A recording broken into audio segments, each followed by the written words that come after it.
when I've seen you speak about the importance of ego in your journey.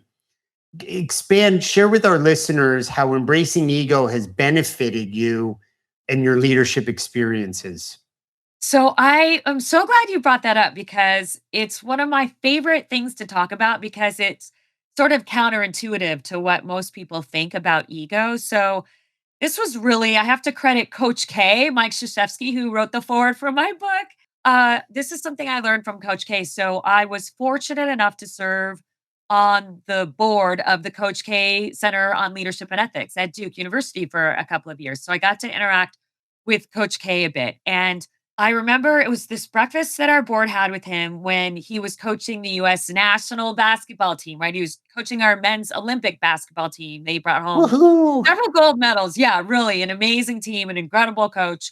And he was talking about what he looks for when he's recruiting a team because I thought, how are you going to figure that out, right? You have this big pool of professional, talented NBA players to pull from. How does he figure out who he wants on the court at the Olympics? And he had a really interesting answer. He said that when he's thinking about who he wants on a team, what he looks for is ego. And I initially thought, well, of course, because you don't want those guys. You gotta weed out the ego. You gotta be all about the team. Leave your ego at the door. I'm with you. And he said, no, you want ego. And I was like, wait, this doesn't make any sense. I've read so many management leadership books that talk about you don't want big egos. And what he said really did make sense when he explained it. He said that when he's putting together an Olympic team, there's two kinds of ego that he looks for. The first kind is what he calls performance ego. And he said, I want people who are good and who know that they're good. Right? He said, I need LeBron James to be LeBron James when he comes out onto the court. I don't want him to be a wuss. I want him to be out there with all the LeBron James, energy and confidence that he always has. Now, having a strong, that sense of performance ego, like I'm good and I know that I'm good. It doesn't mean you treat people poorly.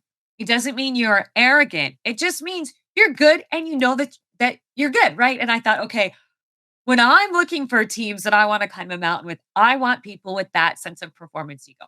I don't want people who are going to get to the mountain and think, my gosh, this looks really high now that we're here. You want people who are thinking, I've got this. I've got this. So that's performance ego. And then the other kind of ego that Coach K talks about that he looks for is, I think, even more important. And this is what he calls team ego. He said, I want people on my team who are going to be proud to be a part of something that collectively feels more important than the individuals alone, right? That name on the front of the uniform, the Team USA, is more important than the name on the back of the uniform, the individual name. And that makes so much sense to me because when you're climbing a big mountain, you want people who are skilled and experienced, but who are also going to be really good team players because it doesn't do you any good to be high up on Mount Everest or any mountain with the best climbers if they don't care about the team. Yeah, it's such a great, you're right. Counterintuitive is probably the best way to capture how that is. And so many leaders leave the ego at the door. It's all about the team. Many minds are better than one, and that might be true, but we got to count on you, and we got to count on you to be you and to show up in all your LeBron-ness or whomever it And is. to have the skills, right? Because you also don't want to be up on Mount Everest with somebody who's really team oriented and just fun and cool and easy to get along Right. with if they don't have the skills to be successful in that environment, right? So you need both. You need a strong, strong performer and somebody who's also going to be very focused on the team. Yeah, and that has to do with, you also talk about, the adaptability and the resilience. So whilst we're on a team, there might be the time where we'll use LeBron as an example, where he might have to pass as opposed to take the shot, and somebody else needs to step up because they're doubling LeBron and somebody else is open and they can't be afraid. I'll just hold the ball and play it safe. They need to be able to take the shot as well.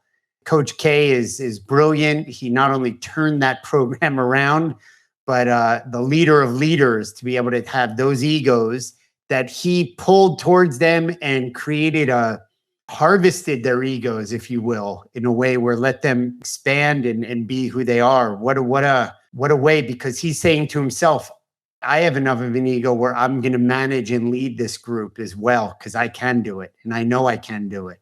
And I'm going to step in and do it when I need to.